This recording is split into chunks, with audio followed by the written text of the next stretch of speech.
Audio leaks में PM house के मुलाजमीन मुलव्वस हो सकते हैं। वज़ीर दाखिला राना सनाउल्लाह कहते हैं कि डिवाइस के जरिए ऑडियो रिकॉर्डिंग का इम्कान है। मुलाजमीन के मुलव्वस होने समेत तमाम पहलुओं से तहकीकात जारी हैं। रिपोर्ट फौरी आने का इम्कान नहीं।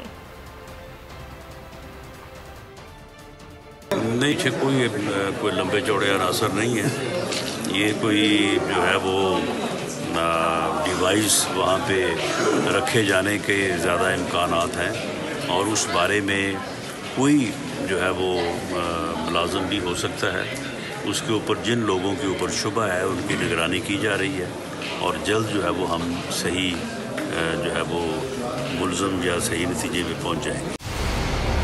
मंजिल, रास्ता, जज्बा,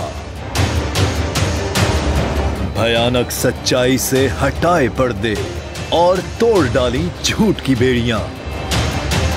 सलाखों से डरना कैसा जब चट्टानों ने पाला हो।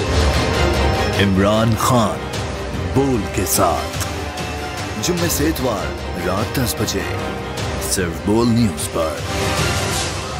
सबसे ज्यादा व्यूज, सबसे ज्यादा रील्स और सबसे ज्यादा रेटिंग के साथ बोल अब भी नंबर 1 पोजीशन पर बरकरार। अगर आपको हमारी ये वीडियो पसंद आई है तो लाइक पर क्लिक कीजिए, सब्सक्राइब करें और बेल दबाएं ताकि कोई खबर रह न जाए।